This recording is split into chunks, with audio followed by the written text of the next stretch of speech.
Hello, everybody, and thank you very much for joining us today, Thursday, 4th of March, for our press briefing for an update on COVID-19 situation in the WHO European region.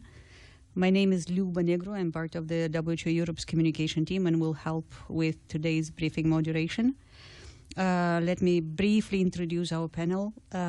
We have with us, as always, and thank you very much, Dr. Hans Kluge, WHO Regional Director for Europe. He's joined by Dr. Catherine Smallwood, Senior Emergency Officer at WHO Europe. We also have online with us Dr. Siddhartha Datta, Regional Advisor and Lead of the Vaccine Preventable Diseases and Immunization Program at WHO Europe. And we have Ms. Isabel Jordi Aguirre, WHO Europe's lead expert on gender and human rights. So we have an hour for the briefing, and we'll start with a short statement from Dr. Kluge. Dr. Kluge, the floor is yours. Good morning, everyone. Last week, new cases of COVID-19 in Europe rose 9% to just above 1 million. This brought a promising 6-week decline in new cases to an end, with more than half of our region seeing increasing numbers of new infections. We are seeing a resurgence in Central and Eastern Europe. New cases are also on the rise in several Western European countries where rates were already high. Continued strain on our hospitals and health workers is being met with acts of medical solidarity between European neighbours. Nonetheless, over a year into the pandemic, our health systems should not be in this situation. We need to get back to the basics. The high rates of transmission and rapid spread of variants of concern across the region requires, first, increased vigilance for variants that pose a threat of increased transmissibility or severity. Second, improved testing and isolation of cases, tracing and quarantining contacts, as well as care. Third, stronger focus on prevention and control of other diseases. Fourth, more effort to re-engage communities and counter pandemic fatigue. Fifth, coherent, gradual and evidence-driven reopening of societies within and between countries when timely, and an accelerated rollout of vaccines. The variant of concern, B.1.1.7, initially identified in the UK, has been reported in 43 of 53 countries in the region. The B.1.351 identified in South Africa in 26 countries, and the P.1 variant identified in Brazil, Japan in 15. We need to suppress the spread of the virus everywhere, using what we know works. Vaccination is already saving lives, with hospitalization and deaths in most at-risk groups declining significantly. But vaccinating every population group will take time. A total of 45 countries have started vaccinations in the European region. 1.9% of the population in 40 countries and 24.5% of health workers in 20 countries have received their completed vaccination series against COVID-19. On Monday, it is International Women's Day, and I want to take this opportunity to shine a spotlight on issues that affect women and one of the biggest employment sectors of women globally and regionally, namely the health and social care workforce. When the pandemic hit, not a single country in this region had achieved gender equality, not one. COVID-19 has since aggravated and shone a light on underlying structural gender inequalities. We have long known that emergencies have a disproportionate effect on women's health, and COVID-19 is no exception, where confirmed cases are more common in females and young adults. The face of that frontline health worker we so often talk about is mostly the face of a woman. more than 7 out of 10 global health and health facility service workers are women. In this region, 84% of nurses and 53% of physicians are women. Health workers account for 8% of global COVID-19 cases, and the risk they run of getting infected is more than triple the risk of most of us, the ones they are trying to protect. 5 weeks ago, out of the 1.3 million health workers that had been infected with COVID-19, 68% were women. We must do everything in our means to protect our frontline. It is fundamental, an obligation of every government, to assure vaccination of the health and social workforce. Therefore, I have 3 key messages. Firstly, to diminish the severe socio-economic impact of COVID-19 on women, their economic participation needs to increase and we need to address the pay gap. We do that through investing in health and social care jobs with fair pay, working conditions and recognition. In non-pandemic times, women perform 3 times more unpaid care and domestic work than men.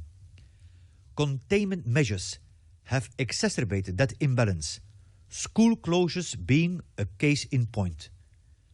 Women are more often responsible for homeschooling than men, and with less childcare available, the demand for unpaid childcare has fallen primarily on women, constraining their ability to take on paid work. And it is still women that are disproportionately responsible for the bulk of domestic tasks and taking care of children and the elderly. In the health workforce, women are clustered into lower status jobs and worse paid positions. The gender pay gap in the health sector is higher than in other sectors, or 25%, which is unacceptable. Secondly, we should collectively ensure that women taking an increasing part in national, regional, local decision-making on COVID-19 prevention and control. It is for good reasons that the theme for International Women's Day on March 8 next week is Women in Leadership, Achieving an Equal Future in a COVID-19 World. Because global health has for all too long been reflected in the fact that women make up 70% of the health workforce but hold only 25% of senior roles. Women remain largely absent from national or global decision-making on the pandemic response. These gaps in leadership are driven by stereotypes, discrimination, and power imbalances. Some women are further disadvantaged on the basis of race or socio-economic class. And my third message today, we need enhanced social support, prevention, early detection and treatment for women at risk of domestic violence. We must also address the mental health impact of the virus and prevent health worker burnout. Across the region, reports of violence against women have seen a dramatic increase. Countless women are forced to lock down at home with their abusers. While the risk of violence has grown, reports show that their access to services is being disrupted. Some domestic shelters are full or have been repurposed or closed. First responders for women are overwhelmed. Women also experience greater psychological distress associated to COVID-19 than men. 2020 data from an Austrian helpline shows that 68% of callers were female and that women tested worse than men on all mental health parameters.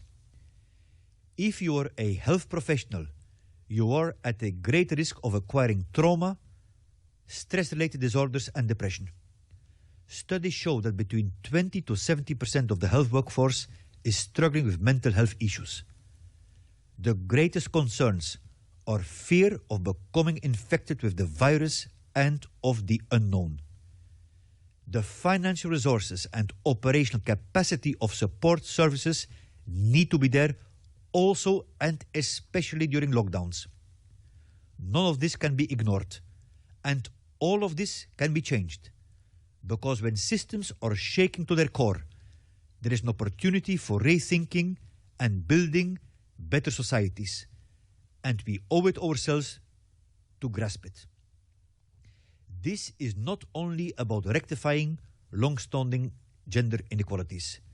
This is about women as health leaders and gendered responses to crisis. It is about equality and women's protection needs at the heart of every response. It is about changing, righting wrongs, outside and inside of hospital walls for the greater good.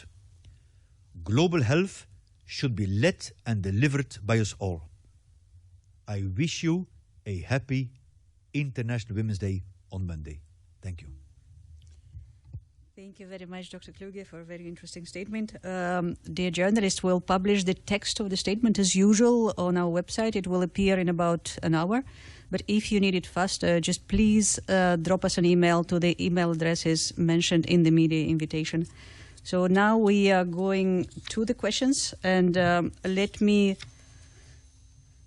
remind you that the questions can be raised only via Zoom and by just pressing the raised hand button. And please make sure that you unmute your mode when you are connected. Let me first start with the questions received in advance, and I want to thank very much the journalists who took their time to do it. So the first question is from Oskar Gorzinski from the Polish press agency, and Oskar sent the following question. In recent weeks, we have seen a lot of new data about the efficacy of one shot of Pfizer and AstraZeneca vaccines, and it seems to support the policy of delaying the second shot by a number of weeks. Should more countries follow this approach? Also, should people who already have had COVID receive one dose as they are doing in France? And I would like to address this question to Dr. Siddhartha Datta. Please, Dr. Datta. Thank you so much, and I hope you hear me. Thank you, Oscar, for that question. So let me try to answer your question in two different halves. The first half is the initial recommendation from WHO on the number of doses for both Pfizer and AstraZeneca and Moderna vaccines were based on the clinical trials data that was shared by these vaccine manufacturers, and also including the safety efficacy of the clinical trial data that was submitted. The review of these information by the independent experts led up to the conclusion and recommendation of the 2 doses of these vaccines. However, it is extremely important that these recommendations are reviewed based on the local and the recent evidences that are being generated. The recent data on the Pfizer and AstraZeneca vaccines are encouraging, and I think this will lead us to the review of the earlier recommendations being made. Having said that, the efficacy of one dose of Pfizer and AstraZeneca vaccine is known, but I think the use of 2 doses of the vaccines as it still remains in its current form. The delay of the second dose of vaccines was addressed by WHO and the Strategic Advisory Group of Experts for Pfizer and AstraZeneca vaccine. That those recommendations also stand still. As you would remember, the Pfizer recommendation, which was made by Strategic Advisory Group, has indicated that the second dose could be delayed up to 12 weeks period. The countries, and again, the recommendation of whether people who have already had COVID was also summarized by WHO and the Strategic Advisory Group in their recommendations on the vaccine-specific product.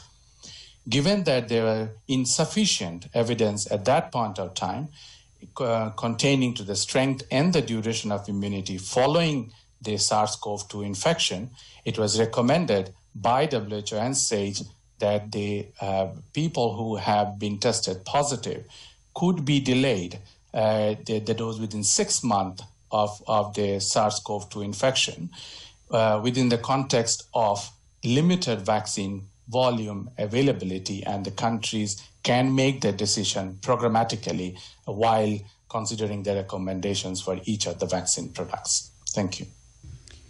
Thank you very much, Dr. Datta. Thank you for the comprehensive response, but I would like to add another questions on the vaccines here, just to continue with the subject. The question is from Layal Liverpool, from New Scientist in the UK.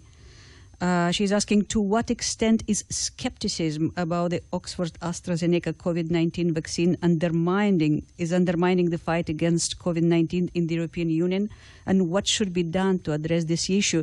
And I would like briefly to ask Dr. Kluge and Dr. Datta to explain, to speak about this. Please, Dr. Kluge, if you can start. Thank you.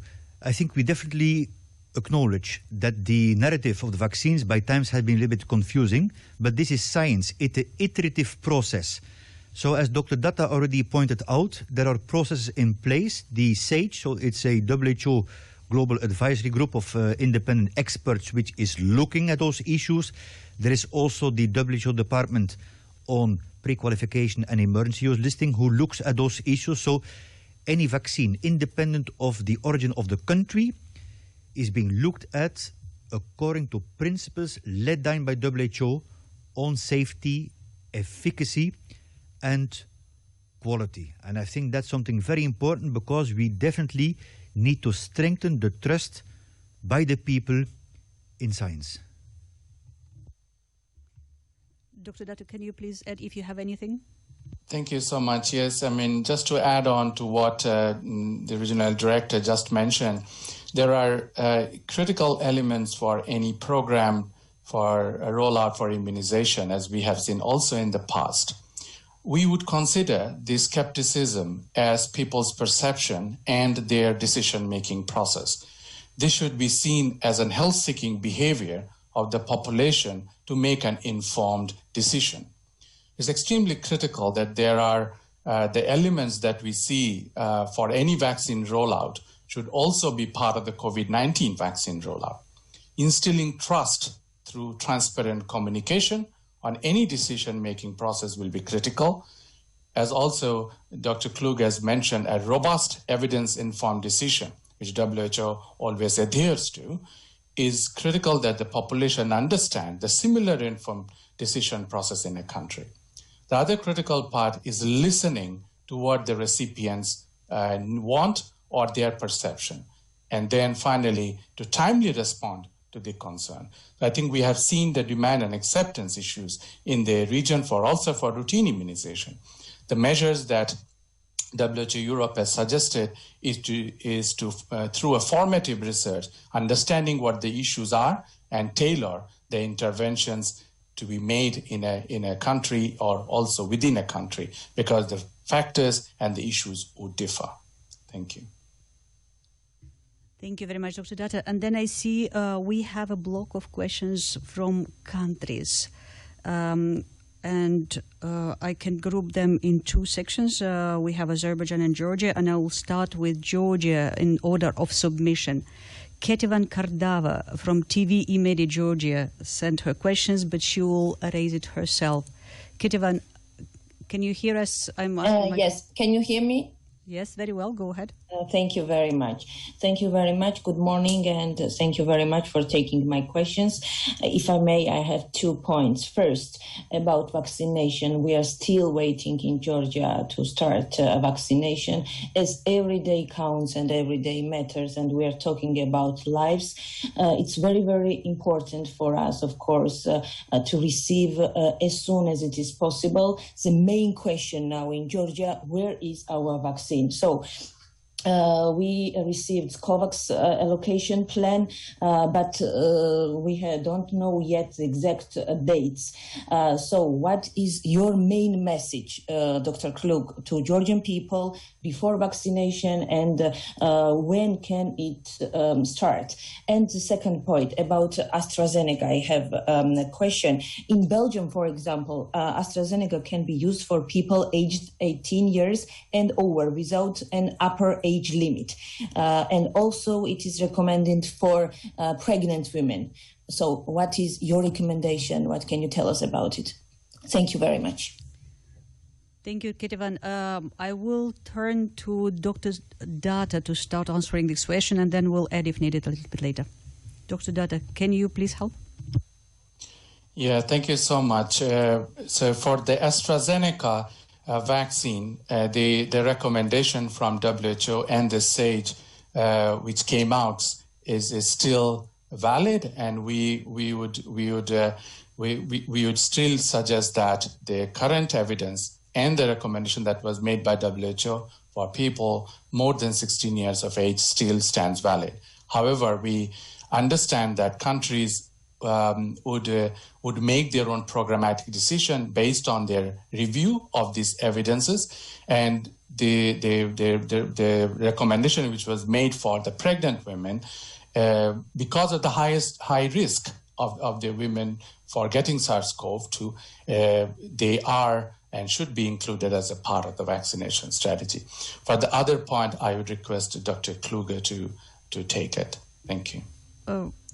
Rather than going to Dr. Kluge, I will ask Dr. Smallwood to say something about the restrictions measures and lifting the restriction measures in Georgia, please. Sure. Thank you very much. And Ketevan, thanks for your questions. Just to comment a little bit on the situation in Georgia, we've seen really good progress in terms of the bringing down transmission in Georgia following the peak that it saw in late 2020 in November and December, when in fact Georgia had some of the highest incident rates in the whole region, and now is seeing some of the lower incident rates. So this is really good news. There is a gradual reopening of businesses, of schools, of museums, of public places happening in Georgia. And so the message would really be that this should be done cautiously, as the regional director said, based on the evidence on transmission. We do understand that there have been some cases of variants of concern identified in Georgia, which is not unexpected. It will certainly continue to happen. So now is really the time to focus on the basics, to expand testing, to quarantine all contacts, to isolate all suspect cases, and to continue the good work that's been done. Thank you very much.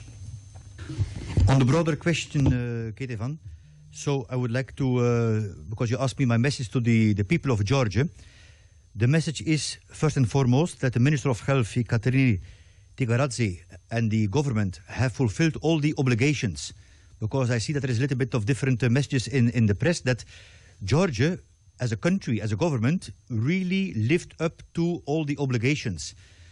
But as we see with COVAX, is now kickstarting, is getting speed, but this is an incredibly complicated process. In fact, the first deliveries globally are arriving in other regions, and we hope really, and we're confident that the coming weeks, this will be the same in our region. There was a telephone conference between the Prime Minister of Georgia and the Director General of our organization, Dr. Tedros, the end of last week on this matter. And even today we were communicating with WHO Geneva and with UNICEF to see about the delivery date, because the purchase orders have been set already. So the message to the people is to adhere to the public health and social measures, and that both their government, the COVAX, and particularly WHO, with UNICEF, are really working around the clock to get the vaccine as soon as possible in the country. Thank you all. I think we will cover the Georgian part. Now we're going to Azerbaijan, and we have two questions. First, and I'll read them by order of submission, from Ms. Zumrud Pashkin, the correspondent of the Austrian press agency in Azerbaijan. And Ms. Zumrud is asking, in the recent letter from COVAX, it has been stated that COVAX will not be able to provide Azerbaijan with COVID-19 vaccines in the near future. We would like to ask about this reason for this delay. Is there any timetable of delivery of the vaccine? And if there is, with COVID vaccine, and how, and if there is, which COVID vaccine and how many doses will be sent to Azerbaijan? The same questions come from Lachin Sultanova from the Azerbaijan state news agency Azertak. I will, Ms. Sultanova, I'll skip the first long part, the introductory part, and I'll just go straight to your question, which is almost similar. We would like to know the reason why the delay of over 500,000 doses of an AstraZeneca Oxford vaccines to be delivered to Azerbaijan as part of the COVAX initiative at the end of February, and also the date when the new vaccine arrived in Azerbaijan. Dr. Datta, I think this question is for you. Thank you so much. So in terms of the AstraZeneca vaccine, which will be, which has been allocated to Azerbaijan, based on the press release that came from COVAX day before yesterday, Azerbaijan will receive 432,000 doses of AstraZeneca vaccine, and the allocation has been published, and they will be receiving sometime very soon.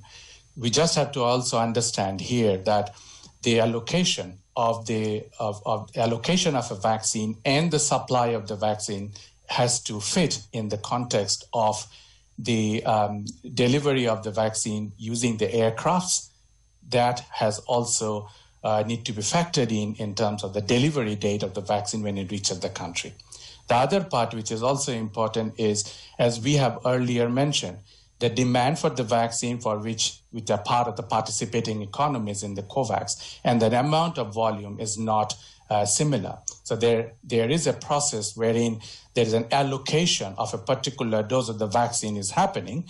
This is the equitable and a fair allocation of the vaccines that is happening across all the countries.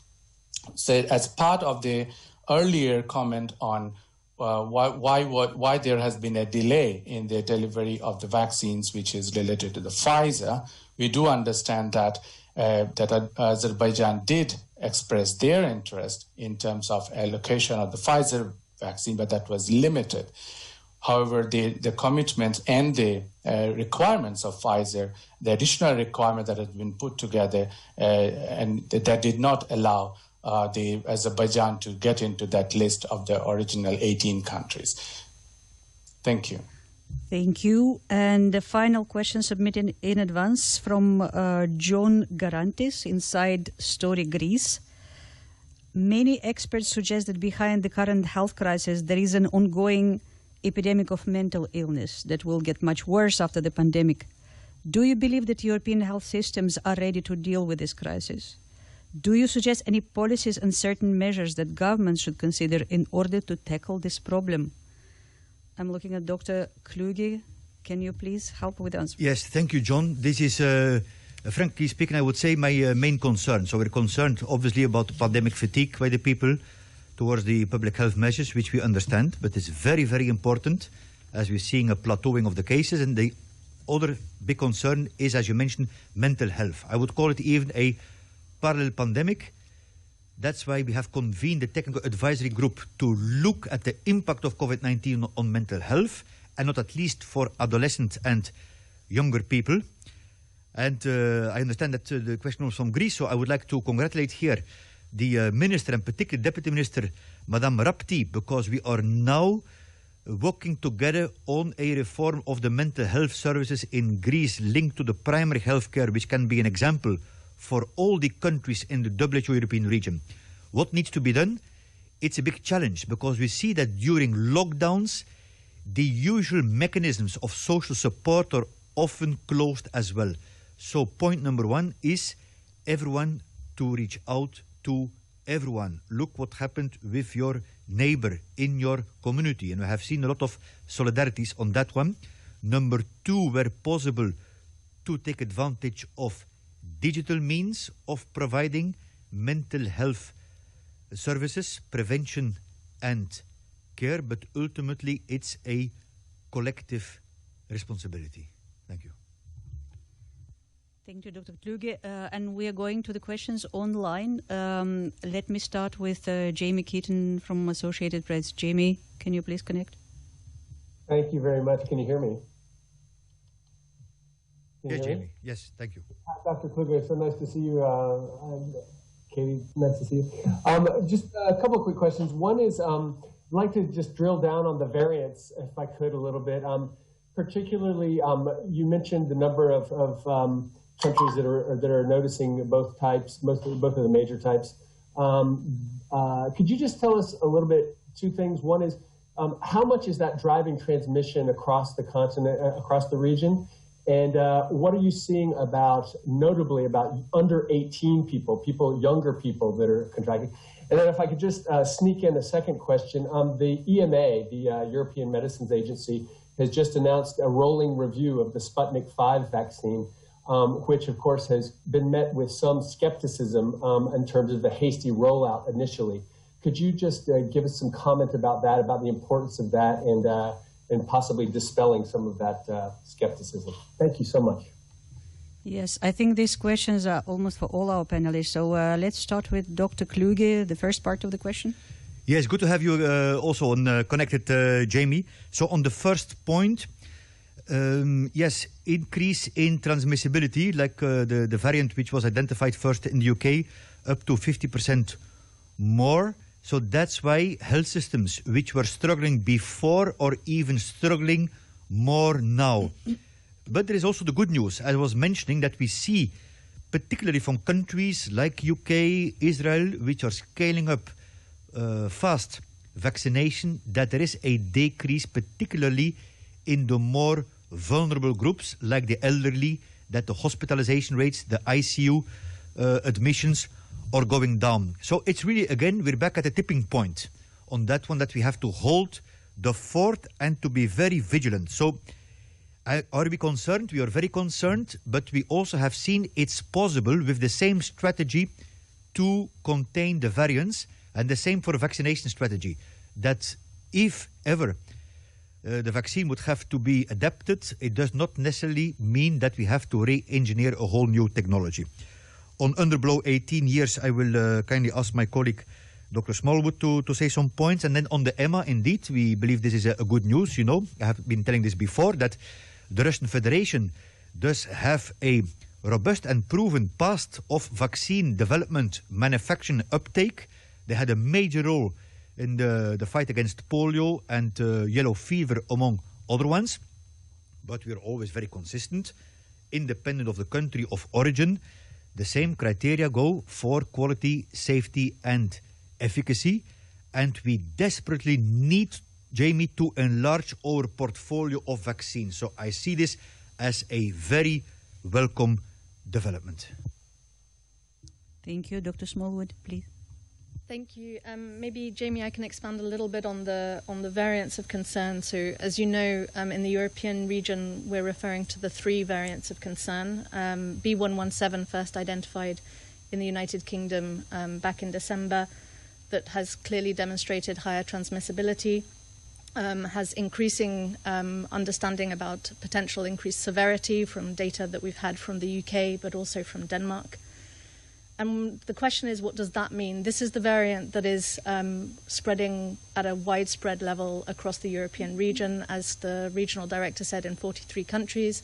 But we have significant community transmission in at least 26, 27 countries across the European region. And this is being picked up in additional cases as time goes on. In reality, what this means is that with the same control measures in place, the attack rates will be more significant, and that translates into the reproductive number. And the reproduction number will be, if, for example, it's 1 or sitting just below 1 with the measures in place for other variants, it may increase to 1.5 in the presence of this particular variant of concern. So that has a very immediate implication in terms of what additional adherence to the existing measures needs to be put in place, and potentially new measures. Now, when it comes to the under 18s, we have seen a number of countries over the past weeks, and we saw this also with the emergence of the variant of concern in the UK in December last year, report increased infections in under 18 age groups. We do not think that at the moment this is associated with the variant of concern in particular, but what this does reflect is that in these communities, it is those younger age groups, the ones that may still be going into school, that may be picking up these infections and may be somehow the locus of spread in communities. But it's very much part of a community transmission dynamic. And we did see in the UK last year that once the measures were adjusted, that there was a revert to type in terms of community transmission across all age groups in the same way that we've seen for other variants of concern. So I think I'll just stop there, but just to highlight that we are also seeing the B1351 variant of concern spread in the community across Europe to a less extent than the B117, but it is there, and we're monitoring it very, very closely across 26 countries. And then the P1 variant of concern, which was referred to also in the opening remarks by the regional director, we've seen in 15 countries. The good news is that at the moment, most of these cases are associated with international travellers, and we're not seeing widespread community transmission associated with that variant of concern. Thank you, both of you. I think we have answered the questions well, so we can move to the next one. David Williams from Xinhua News Agency. David, can you please unmute yourself? Yes, thank you. Could Dr. Kluge explain the WHO's position on the so-called corona passports that some EU countries are mulling over in the region? Sure, David. It's indeed a very topical issue. So WHO does not recommend passports, but I also believe that, so as we see already, somehow it may be unavoidable. And that's why we are assessing the feasibility and desirability of such a requirement, taking into account what I call some caveats. First of all, from a scientific point of view, how long does a vaccine give immunity? This is not so clear yet, and it may seem a bit contradictory, but if you get a vaccine, it protects you, the person who got the vaccine, but not stops necessarily the transmission from that vaccinated person to someone else. So it's not a watertight thing. The overarching concern, of course, is the access to the vaccines, whether we are going to exacerbate inequalities. And that has also, of course, some ethical and legal issues. What WHO is taking forward is a smart vaccination consortium. So it's on the digital certification, because that's important that whoever is vaccinated, that there is a document there, just like we had for the yellow fever. In any case, if countries go forward, what is needed is, number one, coherence, and number two, sufficient coverage. Otherwise, this will not work. But you know very well, right, David, that WHO follows the international health regulations when it comes to travel and trade. So in that sense, we see these discussions ongoing. It's not recommended by WHO, the passport itself. The certificate, of course, yes. And there are a number of very important considerations which need to be taken into account. Thank you very much, Dr. Kluge. And we go to Gunilla von Hall from Svenska Dagbladet. Gunilla, can you please unmute yourself? Can you hear me? Very well, go ahead. Okay, thank you. I have a question on the vaccines. More and more countries in Europe are frustrated because it's going quite slowly, the vaccinations, and they are searching other solutions and want to go outside the EU to buy vaccines. For example, Denmark and Austria, they want to cooperate with Israel to buy vaccine doses. In Sweden, it's a similar debate. What do you think about this? I want to ask Dr. Kluge, do you think it is a reasonable way of acting? Should it be encouraged? Do you see any risks with this, that, for example, it would affect poorer countries' chances to get a vaccine? Thank you so much. Thank you, Gunilla. Dr. Kluge, please. So, Gunilla, we are advocating and calling upon countries to support the COVAX mechanism. The COVAX mechanism is the only global mechanism to equalize access to vaccines between countries. So what we would like to avoid, obviously, that any bilateral deals are hurting or a setback to the COVAX facility, which is starting to deliver all over the world. So that's number one. Number two, of course, we understand that, I always say, international solidarity does not contradict national responsibility. It are two sides of the same coin, because political leaders are elected to take care of the people in their particular country. But what we would like to avoid is that countries hold back for international solidarity until 70% of their population is being vaccinated. So what we stand for is that healthcare workers, vulnerable people, to be vaccinated as a matter of priority in all countries. So I would not see this necessarily as a breach of solidarity. We shouldn't forget that this is the largest pandemic immunization effort in history, that it usually takes up to 10 years to develop a vaccine. And here we're only 1 year down the road, with an efficacy of most vaccines 92% and above. So these are phenomenal achievements. And of course, there are some teething problems. We acknowledge those. And the need of the hour is to identify those issues, acknowledge them, and collectively work on those. Thank you, Dr. Kluge. And yes, please, Dr. Small. If I can just add, Gunilla, because you mentioned the frustration with regards to vaccines, and I think a lot of it may have something to do with the expectation that vaccines are really going to solve this pandemic immediately. And we really have to drill down the message that actually it's not going to happen overnight. With a vaccine at very high efficacy levels, we are still not going to take the heat out of the transmission immediately. We're going to have the populations that are really driving the spread of the virus in our communities continue to do so for some time, because we are not going to have those population groups vaccinated immediately. It is going to take a long time. So we will have to be patient, and we need to use all of the other measures that we have at our disposal to really bring down transmission rates. It's not going to happen right now with any vaccine, even if all the vaccine in the world was available to everybody. Dr. Doctor, anything to add to this question? Thank you, Luba. Yes, just one point from my end would be, as we talk about delivery of the vaccine, it is also extremely critical that we understand that the immunization system or the health system in every country is not a similar picture. They all differ widely, and hence the delivery of the vaccine in these countries will also differ. We often run into comparing countries on their vaccine rollout. It's extremely important that we keep that in mind, because the service delivery modality in one country will not be the same in another country. However, the efforts that the countries are making, the sheer scale of this vaccine rollout has to be acknowledged, and we commend them.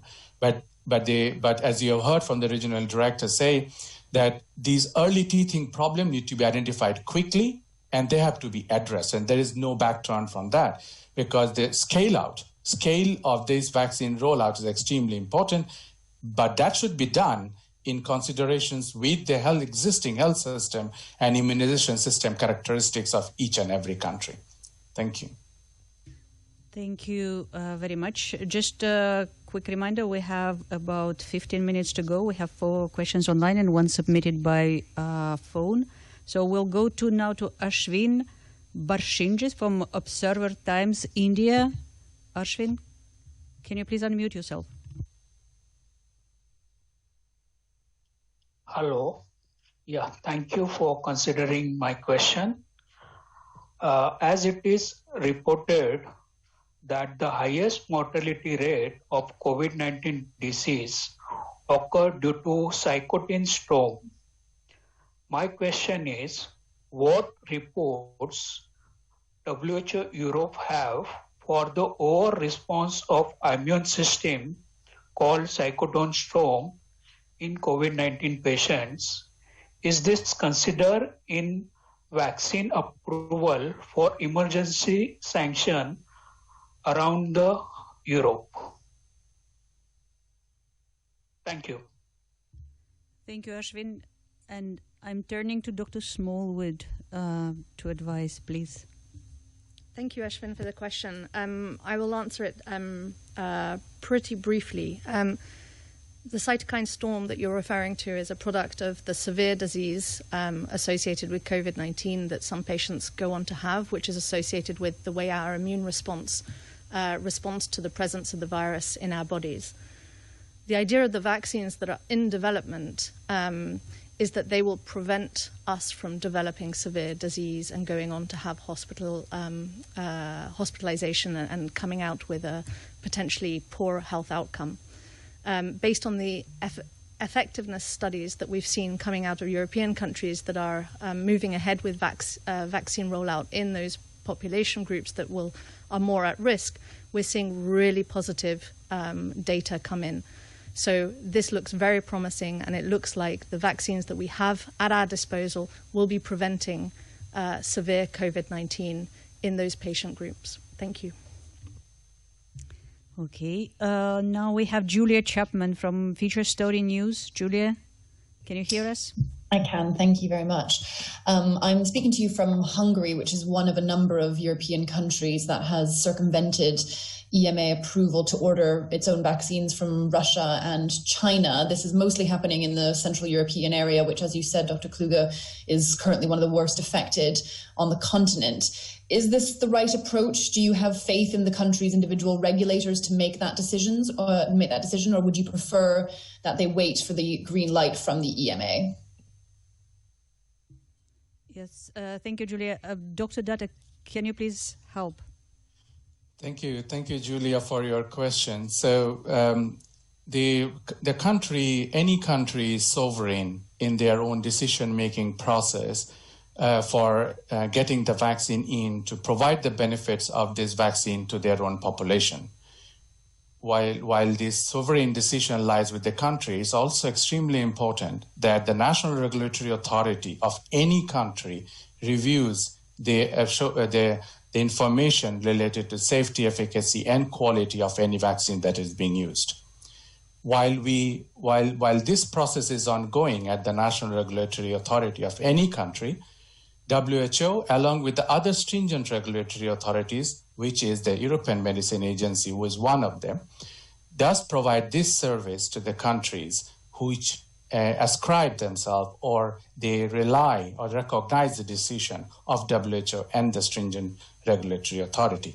So it does not take away the responsibility of any national regulatory authority to review the information from the vaccine manufacturers. The Hungary's National Drug Authority is recognized as a stringent authority by WHO as a part of the European region bloc. So the current decision made by Hungary is in line with their own sovereign decision, plus also ensuring that the population gets access to this vaccine. Thank you. Thank you, Dr. Datta. And next is Ismir from Ismir Milavic, from N1 Bosnia. Ismir, are you online? Hi, can you hear me? Very well, go ahead. Okay, my question is regarding vaccines, because here in Bosnia and Herzegovina we have quite a controversy because some are claiming that the vaccine which is produced by SII and AstraZeneca is somehow different from the vaccine which was produced by AstraZeneca, and some even claim that those vaccines coming from SII AstraZeneca are for the third world, and the vaccines from AstraZeneca which are coming through COVAX will be for the rest of the world. So can we have some explanation here? Is there any difference between these two vaccines which we will get through COVAX? Thank you. Thank you, Ismir. And let's start with Dr. Kluge. Yes, thank you, Esmir. So the vaccines have been included in what we call the WHO emergency use listing, which means that the criteria for safety, efficacy and quality are really met, right? And they're being used in several countries. And last Tuesday, the day before yesterday, Dr. Tedros, WHO Director General, and myself had a call with the political leadership, Presidents Dodik, Komšić, and Zafirovic, exactly on ensuring equitable access in the country, Bosnia-Herzegovina. And everyone is really working together, both the country, international community, to get these vaccines, including Pfizer, as soon as possible on the ground as we speak. Thank you, Dr. Kluge. Dr. Datta, can you please add a little bit on the technical side? Thank you, Liba. Sure. Thank you, Esmir, for that question. I think it's a very important question, and happy to debunk the myth that you and the listeners may have. As you have heard Dr. Kluge say that WHO has provided emergency use listing for AstraZeneca vaccine that also includes for both the production nodes, as we say, or you can say both the manufacturer, both the Serum Institute of India and Korea. So both these production nodes have been reviewed for the good manufacturing practices, and after that, WHO has provided this EUL for both the vaccine. I think it's not a matter of the country of origin, which will determine who gets what. It's a matter of the availability of the vaccine volume and how quickly these vaccines can be made available to the country, irrespective of their income level, and the country and the population gets the benefit of this vaccine. That has been the main pillar of the principle that COVAX has used, and will remain the same pillar in terms of the allocation of the vaccine, irrespective of its country of origin. Thank you. Thank you very much, both of you. And we have Stefano Valentino from European Data Journalism Network. Stefano, hello. Can you hear us? Please unmute yourself. Yeah. Hello, hi. Can you hear me? Yes. Very well. Go ahead. Yeah. So I have a question which relates to the virus replication number. So as I understand, the WHO has reporting standards which should be used by the countries and the regions in the countries, and also understand that there are there's a kind of divergence between data provided by countries, and I guess this makes it difficult for centralized institutions like ECDC or even the WHO to understand and to compare the situation of the spread of the virus across countries. So I would like to know if these reporting standards, as a level of detail, where actually not only the countries but also their sub-regions need to provide data according to specific and common parameters. For example, for the diagnostic system, using either PCR or antigen test or both, or providing data on new cases on the same time frame, every day, every week, every month. And for example, hospitalizations variation. For example, when the patients are no longer in intensive care, they should be considered sick patients or deceased patients. I would like to know if there is this level of detail which is required by ECDC and WHO to compare situations and to have the actual risk of spread of the virus in the different countries. Thank you very much, Stefano. Dr. Smallwood, this is for you. Thank you very much, Stefano. And this was really predominantly an issue in the early months of the pandemic, when we didn't have really good standardized case definitions, definitions of classifications of deaths due to COVID-19. This mostly has been addressed, and we have a much better harmonized system of data sharing. WHO Europe works very, very closely with our colleagues at the European Centres for Disease Prevention and Control at ECDC. We have a joint information collection platform that we work with, and we update, we adapt, we introduce new metrics when they're needed, such as deployment of vaccinations, such as the presence and prevalence of variants of concern. This database is called TESI. We request all member states to provide weekly information that is standardized in terms of the dates and in terms of the definitions of what information we would like to receive. And we continue to encourage all European countries to provide data into that, to give us a really good, solid evidence base to understand what is going on in different countries, to be able to look at the trends, to compare the trends between the countries, and that includes everything around hospitalizations as well as the epidemiology. So we do have countries, of course, looking at different things in different ways, and we can account for that. We can provide different options for countries to feed in indicators and data for different types of variables, depending on those that they collect at the national level. So we have that flexibility. We have a platform that is in place, that is standardized, that is working really well, and we continue to encourage countries to provide data into that. Thank you. And we have Nick Cumming-Bruce from New York Times. Nick, thank you for joining. Can you please unmute yourself? Yeah, cool. Can you hear me? Hello. Yeah, thank you. Can I just come back to variants? I think I may have missed some of your earlier comments, but I just wanted to check. You say the variants are driving transmission at the moment in Central and Eastern Europe. I wonder if you have data on the prevalence of these variants. If you have a number of the new cases in, say, the last week, what percentage of these are any particular variant? And also just to ask, how complete do you think the data is? How much analysis and genome sequencing is going on in Europe to give you complete data on this? Thank you. Yes, I think we'll start with Dr. Kluge, and then if Dr. Smallwood can add on the technical side. Please go ahead. Yes, thanks, Nick. First, so yes, the spread of the variants is driving an increase, but not only.